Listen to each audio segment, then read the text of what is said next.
考実験シリーズ。メリークリスマス。チルノちゃん、プレゼントだよ。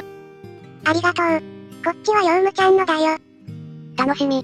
開けてもいい？同時に開けようよ。せーの。あ、これ強運のメダルだ。欲しかったんだ。私のは、幸運のメダルだ。嬉しいな。これで二人とも、明日のバイトの面接はバッチリだね。きっと二人とも合格だよ。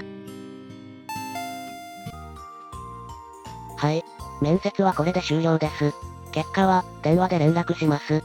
お疲れ様でした。ありがとうございました。私ちょっと、お手洗い借りてくる。先に、帰ってて大丈夫だよ。気をつけてね。遅くなっちゃった。トイレありがとうございました。はい。バイト面接無事終わりました。今日面接を受けたバイト候補のうち、幸運のメダルを持っている方を採用する予定です。そうなの？聞いちゃまずかったかも。私はダメか。まあヨウムちゃんが受かったからよかったな。ただいま。お疲れ様、チルノちゃん。受かっているといいね。ヨウムちゃん、実は私、店長が電話してるの聞いちゃって、誰が採用されるか知っているんだよね。幸運のメダルを持っている方だって。おめでとうヨウムちゃん。嬉しいけど、随分、変な基準なんだね。二人一緒はダメなのかな？私、相談してみるよ。電話だ。誰からだろう？もしもし、チルノさんですか？店長です。はい、私です。さっきはありがとうございました。採用はチルノさんに決まりました。シフトの調整などで一度面談をしたいので、明日来てもらえますか？採用はヨウムちゃんではないんですか？私、実は店長が、他の方と話されているの聞いちゃったので、幸運のメダルを持っているヨウムちゃんだけが採用されると思っていました。いいえ、あなたがお持ちのメダルが幸運のメダルですよ。これ強運のメダルじゃないの？その緑のメダルが、幸運のメダルです。さて、この場合、家に帰ってきた時点で、チルノは誰が採用されるか知っていたと言ってよいのだろうか？少し変な気もするけど、知っていたんじゃない？実際はチルノのメダルが幸運のメダルだったわけだけど、幸運のメダルを持つ人が採用されるとは分かっていたわけだから。でも、チルノ自身は電話がかかってくるまで、ヨウムが採用されると思っていたわけだから、それを知っていた、知識を持っていたと言えるのかな？難しいね。どっちなんだろう？今回はこの奇妙な事例を解説しながら、伝統的な知識の定義に疑問を投げかけたゲティア問題を紹介していくよ。気になるね。人間は生まれながらにして、知ることを良くする、とはアリストテレスの言葉だけど、私たちは昔から、何かを知っているとはどういうことなのか？つまり、知識とは何かということ自体、知識の定義に関心を持っていたんだ。この知識とは何かという問題を、最初に深く考えたのが、アリストテレスの師匠プラトンで、テアイテトスという対話編の中でこの問題が扱われているよ。知識とは何かという問いは、その後、哲学が扱う一大テーマの一つになり、認識論エピステモロジーという分野で扱われてきた。最近だと、単に知識論とか、知識の哲学と呼ばれることも多いかな。さて、まず今回解説するゲティア問題以前、長年好まれてきた知識の定義について説明するね。伝統的な知識の定義は、知識とは正当化された真なる信念である、というものだった。正当化された真なる信念。以前、ムーアの動画でも登場していたけどどんな意味なの？正当化された真なる信念とは、次のような3つの条件を満たしたものだよ。まず、その命題が信じられている。命題とは、雨が降っているという事実を表した表現で、例えば、それをマリサが信じている場合とかだね。私が雨が降っていると信じているんだね。マリサの信念が、知識と言えるには、二つ目に B、その命題が真である。つまり、現実に正しいということが必要になる。この場合だと、現実に雨が降っている場合に限り、真になるわけだね。私が、雨が降っているという知識を持つには、私が雨が降っていると信じていて、なおかつ実際に雨が降っていることが必要なんだね。ただ、それだけではマリサが知識を持っているというのには十分ではなくて、三つ目の条件。C、その命題を信じる人が信じるに足る理由を持つ、が必要になる。信じるに足る理由？マリサが雨が降っているという信念を、実際に外に出て、事実と一致するか調べたりすることだね。こういった理由付けがしっかりしていることも知識が成立するためには必要なんだ。例えば、マリサが雨が降っていると信じるか、信じないかを、コイントスの結果で決めているとしたら、雨が降っていると信じることにした場合に、たとえ、実際に雨が降っていても、それは知っていたとは言えないよね。なるほどね。知識とは、このような正当化された真なる信念であるという定義は、その頭文字を取って、JTB 定式として、長く支持されていたんだ。しかし、1963年にアメリカのエドムント・ゲティアという人が書いた正当化された真なる信念は知識かというたった3ページの論文によって、この知識の定義が疑わしいものであることが明らかになる。概要欄に原文のリンクを貼っておくけど、驚くほど、短くて簡潔な論文だから、ぜひ、気になる人は実際に確かめてみてね。ちなみに、この論文をほぼ全文日本語にしたものが Wikipedia にも載っています。ゲティアの主張をまとめると、正当化された真なる信念の3つの条件を全て満たしていても、どう見ても知識と呼べない場合もあるよね、というものなんだけど、ゲティアはその実例を2つ取り上げている。そのうちの1つが、冒頭のチルノのバイト面接のような場合なんだ。ここで問題になっているのは、家に帰ってきた段階で、チルノは誰が採用されるかを知っていたのか、どうかなんだけど。まず、チルノは幸運のメダルを持つ者が採用される。という命題を信じているが成り立っている。次に、後で店長からの電話で判明するように、B、幸運のメダルを持つ者が採用される。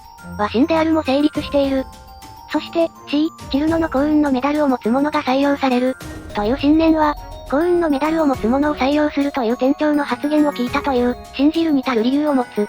A、B、C から、チルノの幸運のメダルを持つ者が採用される。という信念は、正当化された真なる信念の条件を満たしている。しかし、実際は、チルノはヨウムが採用されると信じており、自分が幸運のメダルを持っていることを知らない。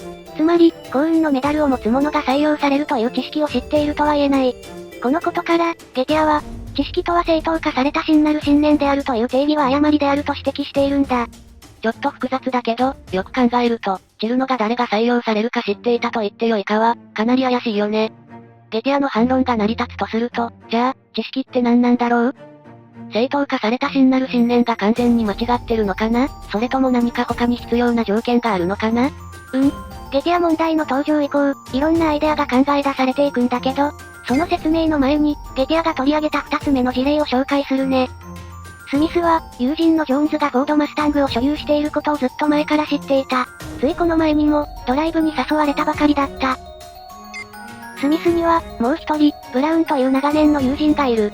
しかし、ここ数年間会っていないので、彼が今どこにいるのか全く知らない。スミスはこれらの事実から、面白半分で3つの命題を作ってみた。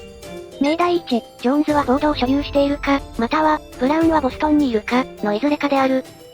命題2、ジョーンズはフォードを所有しているか、または、ブラウンはバルセロナにいるか、のいずれかである。命題3、ジョーンズはフォードを所有しているか、または、ブラウンは東京にいるか、のいずれかである。まとめると、スミスはこの3つの命題を作ったんだ。ブラウンの居場所だけが違うんだね。ポイントはジョーンズはフォードを所有しているの部分はどの命題でも成立する点なんだ。だからブラウンがたとえどこにいようが構わないとも言える。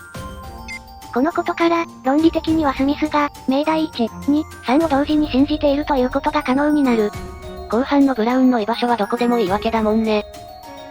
しかし、スミス自身は知らないが、実はジョーンズはフォードをすでに手放しており、長年所有していると思っていたフォードはレンタカーなんだ。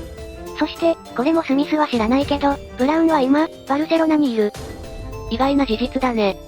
このことから、スミスが作った3つの命題のうち、命題2のジョーンズはフォードを所有しているか、または、ブラウンはバルセロナにいるか、のいずれかである。だけが真であると言える。スミスの知らない事実をもとに考えると、今度は、ブラウンの居場所が正しい命題だけが成り立つんだね。そして、この事実を正当化された真なる信念の条件に当てはめると、面白いことが起きるんだ。A、スミスは、命題1、2、3を信じている。B、命題2ジョーンズはフォードを所有しているか、または、ブラウンはバルセロナにいるか、のいずれかである。は真である。C、スミスは、ジョーンズがフォードを所有していることを、ドライブに誘われることから知っており、命題1、2、3を信じるに足る理由がある。A、B、C から、スミスの、ジョーンズはフォードを所有しているか、または、ブラウンはバルセロナにいるか、のいずれかである。という信念は、正当化された真なる信念である。しかし、実際は、スミスは、ジョーンズはフォードを所有していると信じており、ジョーンズがフォードを手放したことを知らない。また、スミスはブラウンの居場所を知らないが、ブラウンは実際にバルセロナにいる。故に、知識とは正当化された真なる信念であるという定義は誤りである。最初の例より複雑だけど、スミスが実際に信じていることとは違う理由で、スミスが命題2を知っているという結論が出てしまうんだね。そして、このゲティア問題を解決しようと色々なアイデアが登場してくる。知識の因果説という立場では、ゲティア問題は、信念と事実に因果関係がないことから生じると考えている。つまり、チルノの幸運のメダルを持つ者が採用されるという信念は、仮に、ヨウムが採用されるという事実が成立している場合は因果関係を持つけど、チルノ自身が採用されるという事実とは因果関係がないから、知識とは呼べないんだ。同様に、スミスの、ジョーンズはフォードを所有しているか、または、ブラウンはバルセロナにいるか、のいずれかである。という信念は、ブラウンがバルセロナにいるという事実と因果関係を持たないから知識とは呼べない。このことから、信念と事実は、因果関係を持たなければならない。という条件を、知識の定義に追加することで、ゲティア事例を排除できる。なるほど。因果関係を知識の条件に加えるとうまくいくんだね。知識の因果説は、知識の成立は、心の外の事実に依存すると考えるものだから、外在主義的なアプローチの一つでもある。ただし、この知識の因果説にも新たな問題があるんだ。知識の因果説への面白い反論に、ドライブ中のヘンリーという話がある。ヘンリーはある日、息子とドライブに出かけた。珍しい水車小屋がたくさんある道路を走っている時に、窓の外を指さして、あれが水車小屋だよ。と息子に教えてあげた。ヘンリーが指さした小屋は、実際に水車小屋であり、ヘンリーの信念と事実の間には因果関係が成立している。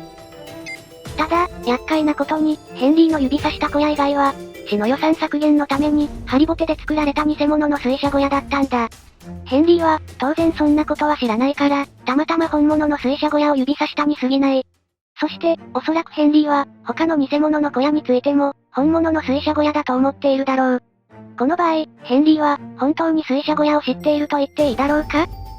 たまたま、信念と事実の因果関係が成り立っている場合もあるのか。